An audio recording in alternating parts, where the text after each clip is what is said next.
আঘাত মানুষকে কষ্ট দেয় না, বদলে দেয়। বাস্তব এটাই, যাকে তুমি অনেক ভালোবাসবে, যত্ন করবে, তাকে মিস করবে, অনেক অনেক মিস করবে, তার জন্য কেয়ার করবে, সেই তোমাকে অবহেলা করবে। অবহেলা প্রতিটি মানুষের ব্যক্তিগত অধিকার। তো ব্যক্তিগত অধিকার থেকে তাকে বঞ্চিত না করে নিজেকে আরো শক্তিশালী এবং যোগ্য করে গড়ে তোলার চেষ্টা করো।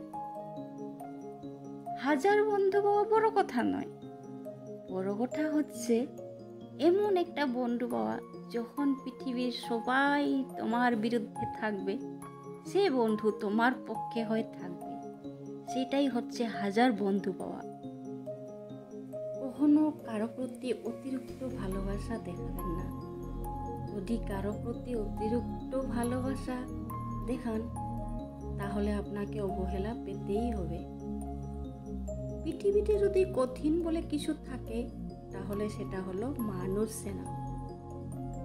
কাউকে যদি মন প্রাণ দিয়ে ভালোবাসো, তাহলে উপহার হিসেবে তার কাছ থেকে পাবে শুধু অবহেলা আর কষ্ট। প্রচণ্ড অপমান নিয়ে যারা হারিয়ে যায়, তারা সত্য অনুরোধেও আর ফিরে আসে না। আর যে মানুষটিকে অবহেলায় দূরে ঠেলে দিলে, সেদিন সে তোমার দিক থেকে মুখ ফিরিয়ে নিবে।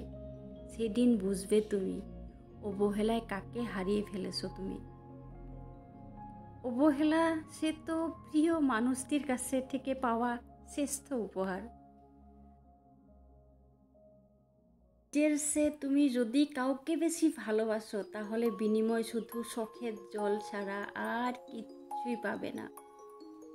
সত্য সত্য অবহেলাগুলো একটা মানুষকে পাথর করে দেওয়ার জন্য যথেষ্ট। চিরকাল নরম থাকতে নেই, কখনো কখনো শক্ত লোহার মতো হতে হয়, না হলে সবাই নরম মাটি পেয়ে ভেবে পা দিয়ে পিছে চলে যাবে। কষ্ট ঠিক তখনই লাগে যখন কাউকে এক বুক ভালোবাসা আর সম্মান দেওয়ার পর অবহেলা পেতে হয়। আমি যা আমি তাই, ভালো লাগলে ভালো, ভালো না লাগলে আরো ভালো। আমি কারো ভালো লাগার জন্য নিজেকে বদলাতে পারবো না। ধৈর্য মানুষকে উন্নতি করে, মিথ্যা মানুষকে ধ্বংস করে। সবার সাথে হাসি মুখে কথা বলাটা আমার দুর্বলতা নয়, ওটা আমার বাবা মায়ের ভালো শিক্ষা পরিচয়। সময় কাকে কোথায় নিয়ে যায় কেউ বলতে পারবে না। সেই জন্য কাউকে সত্য করে অসম্মান করে কথা বলা মানে ভবিষ্যতে দ্বিগুণ পাওয়ার জন্য তৈরি থাকা। তুমি জীবনে যা চাও তাই পাবে, হয়তো একটু দেরি হবে, কিন্তু ঠিকই পাবে। মনে রেখো, সময়টা খুব খারাপ, জীবনটা নয়। শুধু অপেক্ষা করো, সময় তোমাকে সব কিছু ফিরিয়ে দেবে। নিজের উপর বিশ্বাস রাখো, আশা হারাবে না। মনে রেখো, তুমিই সেরা, তুমিই সুন্দর। হার মেনো না। আজকের দিনটা হয়তো কঠিন, আগামী দিনটা হয়তো আরও বেশি কঠিন হতে পারে, কিন্তু পরের দিন নতুন সূর্য উঠবেই উঠবে।